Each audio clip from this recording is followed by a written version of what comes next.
Hi, I'm Mike Haddock, and this video is about how to build a fireplace. I'm at the Dennison House in 40 Fort, Pennsylvania, and this fireplace was built in 1790. Of course, it's been redone, but all fireplaces are basically the same. All you've got is stone going up the sides, and it goes up to a chimney, which leaves the smokes out of the house. Now this is the fireplace. I'm going to show you how I built it. And it's a real fireplace, exactly the same way it would go into a house, except for a couple minor things. I didn't put a damper in it, but I'm going to show you how I did that anyway. And it's out of stone. One thing about stonework is I always match my sides in front of a fireplace or a window opening. It's my style of doing things. Every mason has a different way of doing things. And here's how I started. Now here's our footer. Right here's our footer. You can see the rebar in there. And it's sitting on about 12 inches of gravel. And a lot of people say, well, how come you're just not digging a deep footer? Because if you ever looked at railroad tracks, there's no footers under railroad tracks. It's nothing but gravel.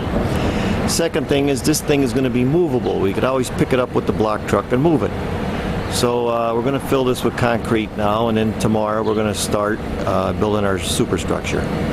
Okay, this is the next day, and we took our forms off, and you see these rods sticking up. In some parts of the country you have to have rods going through the whole fireplace because earthquakes. That's what a lot of the code books say. So we're going to build our firebox first. Last thing will be our heart. We determine the height of our fire brick. So anytime I do a fireplace, I make a pattern.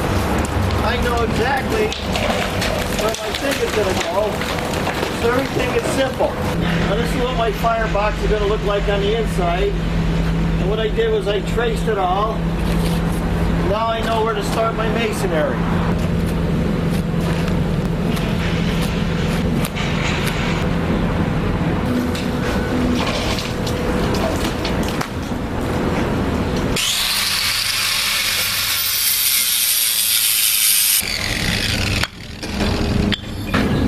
We have two different types of fire brick. We're going to use these on the bottom. We're going to use a 2-inch to go up on the sides.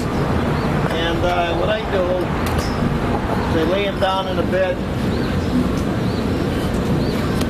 of cement first.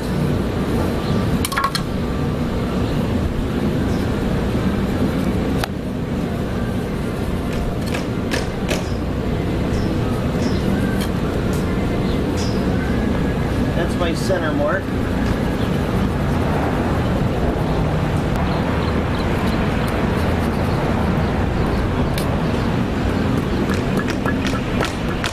I laid my thing in Portland. This is this product I use for my fire clay. And I'm going to fill the centers in. Underneath is all Portland and water. So I get my fire clay in there like that.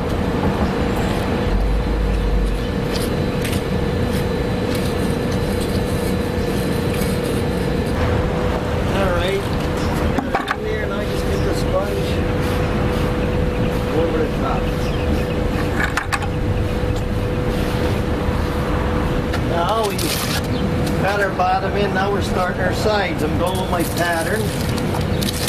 Everything's working. So that's why I'm going to start right here and lay these. Now we're laying our fire clay. Laying our brick using the fire clay. This stuff is almost like a paste. Got to put it on. They say 1/16 to an 1/8 inch. It's the wall type for the stone. Put my brick right on there.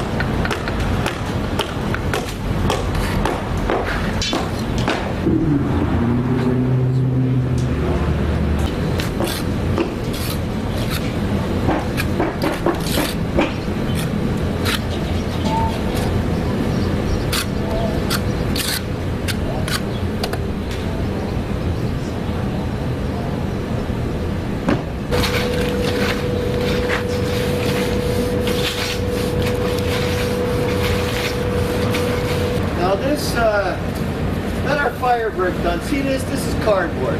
Anytime I'm doing a fireplace like this, I want to lay it out, let the owner look at it and say, yeah, that's how high I want it or whatever. And then I got my arches right here. I'm going to cut them out so I can trace them. Now I made pencil marks right here where my arch starts, so I know where I'm going to start it.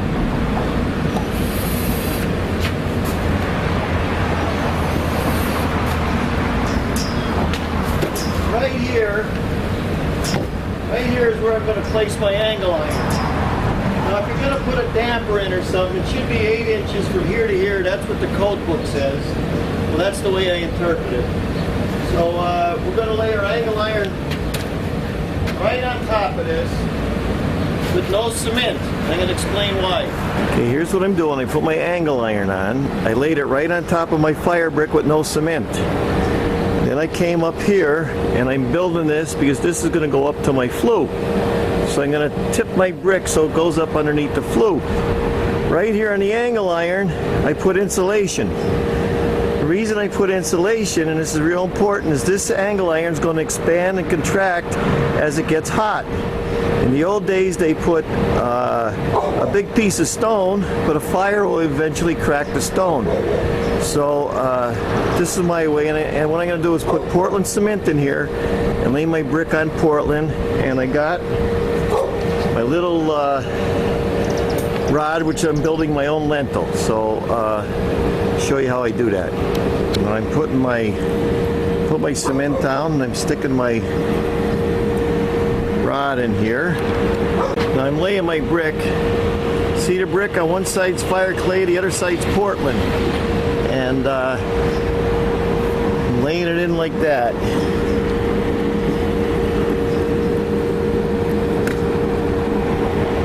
We're working our way underneath the flue. If you're ever laying fire brick, I keep the brick real dry.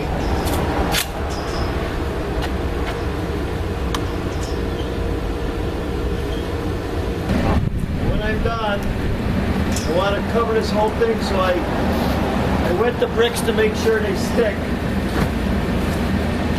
Then cover it. The whole thing with cement. It also hides all my sins.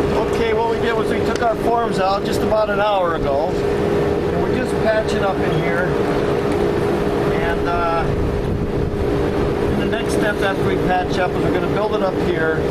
Tomorrow we can put our flue on top. Now the fireplace we were building there was an outside fireplace, and you don't need a damper. But if you're going to build an inside fireplace, you would use a damper.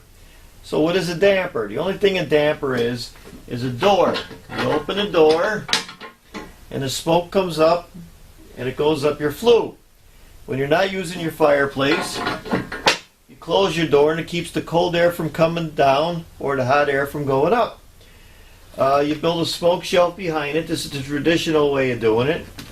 And you go from here and from here into your flue. Now these things expand and contract just like I was telling you, and the manufacturer recommends a 1/2 inch on each side. So what I do is I cover it with insulation, and then I fill it solid with cement where it's not going to move. There's a lot to know about them, but it just gives you a little insight. You have to know your flue sizes, you have to know your fireplace opening. There's a lot to know about it, but if you're a beginning mason, I would actually build it dry, and that would tell me where if I was going to make any mistakes before I made them, and I still do that today. Build it dry, make your patterns, put it together, and that's a damper, and that's what the inside looks, just in case you could see that. This is Julia's Hotel, 501 North Main Street, Old Forge, Pennsylvania. Happy hour.